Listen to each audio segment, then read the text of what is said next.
Shalom saudara yang dikasih oleh Tuhan dimanapun saudara berada.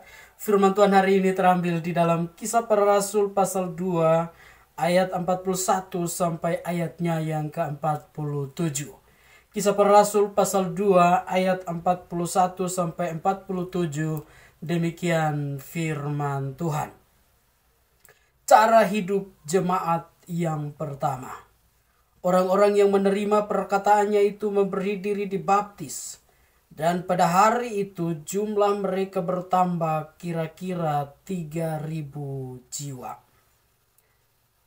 Mereka bertekun dalam pengajaran rasul-rasul dan dalam persekutuan. Dan mereka selalu berkumpul untuk memecahkan roti dan berdoa. Maka ketakutanlah mereka semua, sedang rasul-rasul itu mengadakan banyak mujizat dan tanda. Dan semua orang yang telah menjadi percaya tetap bersatu. Dan segala kepunyaan mereka adalah kepunyaan bersama. Dan selalu ada dari mereka yang menjual harta miliknya, lalu membagi-bagikannya kepada semua orang sesuai dengan keperluan masing-masing. Dengan bertekun dan dengan sehati, mereka berkumpul tiap-tiap hari dalam bait Allah.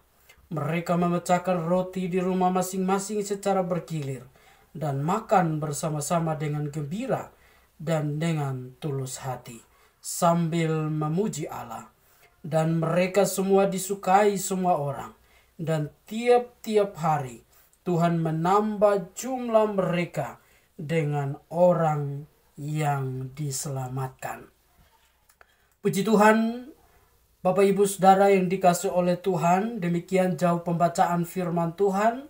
Dan tentunya yang berbahagia adalah kita semua yang sudah membaca atau mendengar, terlebih bagi kita yang mau hidup menurut kebenaran firman Tuhan.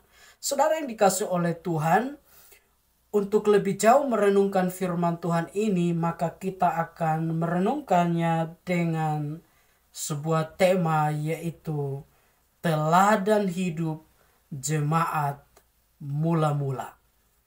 Teladan hidup jemaat mula-mula. Saudara yang dikasih oleh Tuhan, apa pengertian dari kata teladan?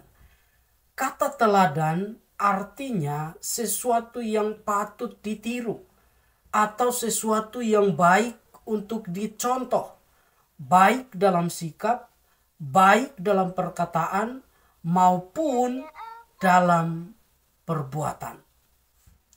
Jadi saudara yang dikasih oleh Tuhan, misalnya sikap hidup kita baik, dalam perbuatan kita benar, perkataan kita sopan, kita tidak menipu, tidak mengeluarkan kata-kata yang kotor dan lain sebagainya, maka kita telah menjadi teladan yang baik. Sehingga orang lain patut untuk dicontoh, atau orang lain bisa dapat mengikuti teladan hidup kita. Nah, saudara yang dikasih oleh Tuhan, berbicara tentang teladan jemaat mula-mula atau jemaat yang pertama, pada saat itu mereka juga telah menjadi teladan yang baik untuk diikuti oleh jemaat atau orang Kristen pada masa kini atau masa sekarang. Jemaat mula-mula telah menjadi teladan dalam hal apa? Mari kita melihat bagaimana cara hidup mereka. Setelah peristiwa yang menakjubkan, yaitu turunnya Roh Kudus atau Pentakosta, para murid pada saat itu dipenuhi oleh kuasa Roh Kudus, sehingga mereka bersaksi tentang perbuatan-perbuatan Allah yang besar. Lalu kemudian Petrus bangkit berdiri lalu berkhotbah pada saat itu, sehingga dengan tuntunan Roh Kudus, dengan urapan Roh Kudus, banyak orang menjadi percaya. Lalu mereka memberi diri mereka dibaptis. Saudara yang dikasih oleh Tuhan, semula yang berkumpul di tempat itu hanya 12 murid. Tambah dengan beberapa perempuan dan juga keluarga Yesus pada saat itu. Dalam Kisah Rasul pasal 1 ayat 13 sampai 14. kemudian bertambah menjadi 120 orang dalam ayatnya yang ke-15. Lalu kemudian bertambah lagi menjadi 3.000 jiwa orang-orang yang percaya dalam ayatnya yang ke-41. Nah, saudara yang dikasihi oleh Tuhan, dari sini kita melihat bahwa jemaat mula-mula secara kuantitas atau jumlah mereka semakin bertambah banyak pada saat itu. Lalu bagaimana dengan kualitas iman mereka? Saudara yang dikasihi oleh Tuhan, rupanya kualitas iman mereka bukan hanya sekedar berkata saya beriman, saya percaya. Tetapi mereka juga sungguh-sungguh mengaplikasikan iman percaya mereka lewat sikap hidup dan perbuatan mereka setiap hari. Itulah sebabnya di ayat yang terakhir kita melihat bahwa mereka disukai semua orang dan Tuhan semakin menambah jumlah mereka dengan orang-orang yang diselamatkan. Nah, saudara yang dikasihi oleh Tuhan, menjadi pertanyaan untuk kita renungkan bersama-sama. Bagaimana dengan kita orang-orang percaya masa kini? Bagaimana cara hidup kita berjemaat selama ini? Apakah kita sudah mengaplikasikan iman percaya kita lewat sikap hidup dan perbuatan kita setiap hari? Dalam firman Tuhan hari ini ada beberapa cara hidup atau teladan yang baik dari jemaat mula-mula yang harus kita ikuti sebagai orang percaya di zaman sekarang ini. Hal yang pertama, jemaat mula-mula bertekun dalam pengajaran rasul-rasul. Saya ulangi sekali lagi, yang pertama jemaat mula-mula mereka bertekun dalam pengajaran rasul-rasul. Artinya mereka bertekun dalam mendengar tentang firman Tuhan. Mereka menempatkan firman Tuhan menjadi hal utama dalam kehidupan mereka. Mereka menempatkan firman Tuhan sebagai fondasi dari kehidupan mereka berjemaat. Itulah sebabnya hidup mereka berubah secara signifikan. Berubah dari cara hidup lama kepada cara hidup baru. Kehidupan mereka yang lama, yang mungkin hidup di dalam dosa, kehidupan yang tidak berkenan kepada Tuhan, tetapi setelah mereka mendengar firman Tuhan yang disampaikan oleh para rasul pada saat itu, mereka berubah menjadi hidup yang lebih baik. Nah, saudara yang dikasihi oleh Tuhan, pertanyaannya adalah, maukah hidup kita juga diubahkan oleh firman Tuhan? Jika kita mau, maka kita harus tekun mendengar firman Tuhan. Tekun berarti rajin. Tekun berarti terus-menerus mendengar tentang firman Tuhan. Bukan hanya seminggu sekali, tetapi setiap waktu dan tidak bosan-bosan untuk mendengar firman Tuhan. Persoalannya sekarang, saudara yang dikasihi oleh Tuhan, terkadang kita sudah seminggu sekali mendengar firman Tuhan, sudah seminggu sekali malah menjadi tukang tersinggung. Ketika firman Tuhannya menyinggung tentang perbuatannya, malah dia tersinggung. Akhirnya kemudian tidak lagi mau datang ke gereja, tidak lagi mau bergabung di tempat-tempat persekutuan untuk mendengarkan firman Tuhan. Saudara yang dikasihi oleh Tuhan, padahal firman Tuhan yang kita dengar, semuanya itu bertujuan untuk mengajar kita, untuk mendidik kita, sehingga kita hidup di dalam kebenaran. Seperti yang dikatakan dalam 2 Timotius pasal 3 ayat 16 dan 17. Begitu juga dengan Mazmur 119 ayat 105. Firman-Mu itu pelita bagi kakiku dan terang bagi jalanku. Jadi saudara yang dikasihi oleh Tuhan, Alkitab tentu ada di setiap rumah kita. Karena itu, rajinlah membaca Alkitab. Tekunlah membaca dan merenungkannya setiap hari.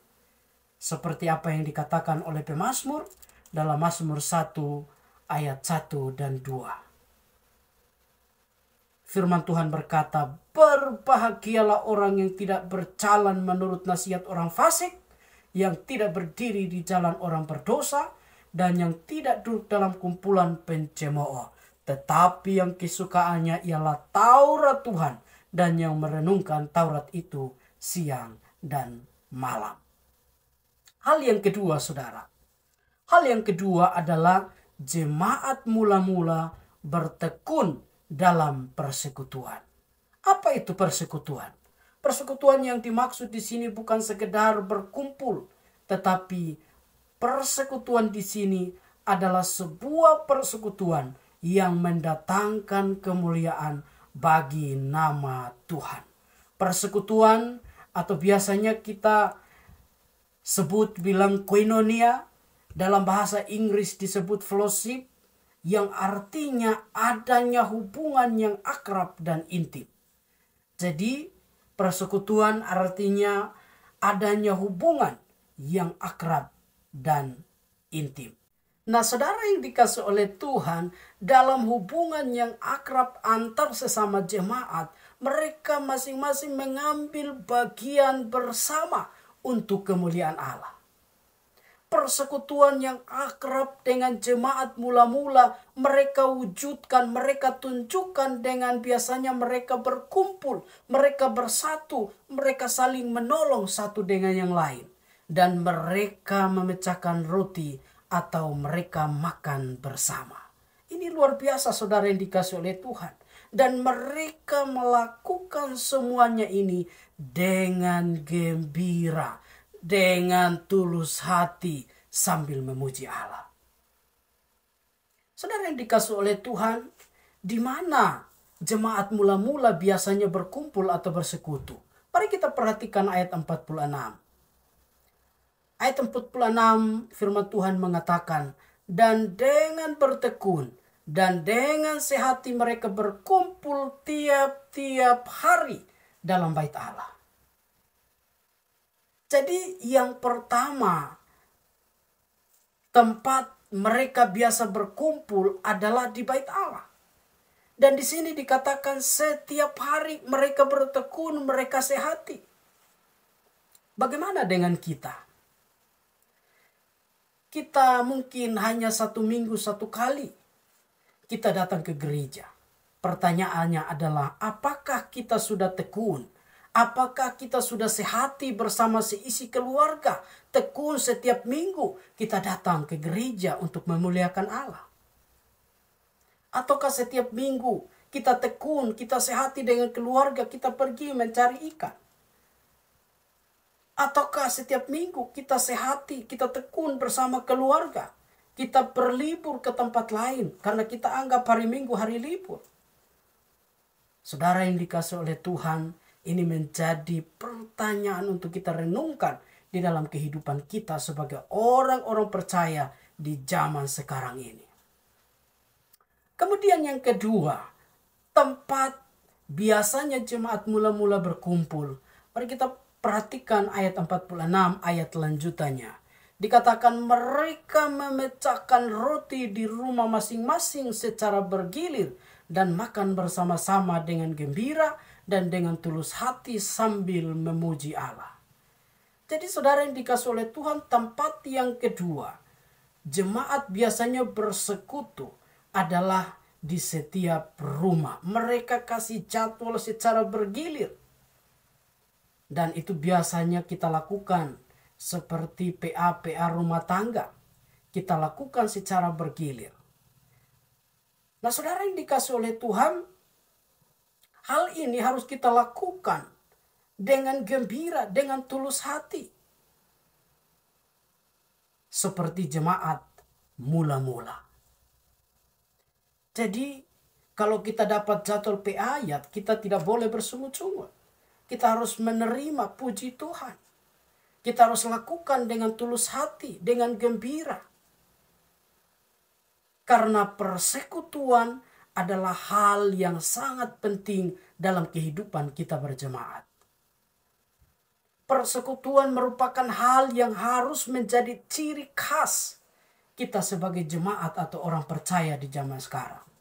Tanpa adanya persekutuan, gereja tidak akan bertumbuh.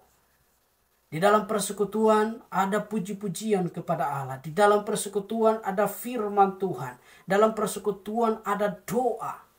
Dan ketika kita melakukan hal ini, maka kita akan mendapatkan kekuatan melalui firman. Kita akan mendapatkan kekuatan melalui doa. Sehingga iman kita semakin kuat di dalam Tuhan. Saudara yang dikasihi oleh Tuhan, kemudian hal yang ketiga, saudara, teladan hidup jemaat mula-mula. Hal yang ketiga adalah jemaat mula-mula mereka bersatu dan saling berbagi. Jemaat mula-mula mereka bersatu dan saling berbagi. Mari kita perhatikan ayat 44 dan ayat 45. Firman Tuhan mengatakan, dan semua orang yang telah menjadi percaya tetap bersatu, dan segala kepunyaan mereka adalah kepunyaan bersama. Dan selalu ada dari antara mereka yang menjual harta miliknya, lalu membagi-bagikannya kepada semua orang sesuai dengan keperluan masing-masing. Nah, saudara yang dikasihi oleh Tuhan, jadi jemaat mula-mula mereka bersatu. Dan di dalam kesatuan mereka saling berbagi satu dengan yang lainnya. Bahkan ada di antara mereka yang mau menjual harta miliknya untuk dibagikan kepada sesama mereka yang sedang membutuhkan. Ini adalah sebuah pengorbanan yang luar biasa. Sebab kalau kita bandingkan dengan kehidupan jemaat sekarang, sulit seseorang mau berkorban, apalagi mau menjual harta miliknya untuk dibagikan. Di dalam kehidupan jemaat kita saja, pasti ada di antara jemaat itu yang tidak bisa bersatu, yang tidak bisa sehati, yang tidak bisa kompak. Apalagi kita mau berbicara tentang pengorbanan, pasti akan sangat susah.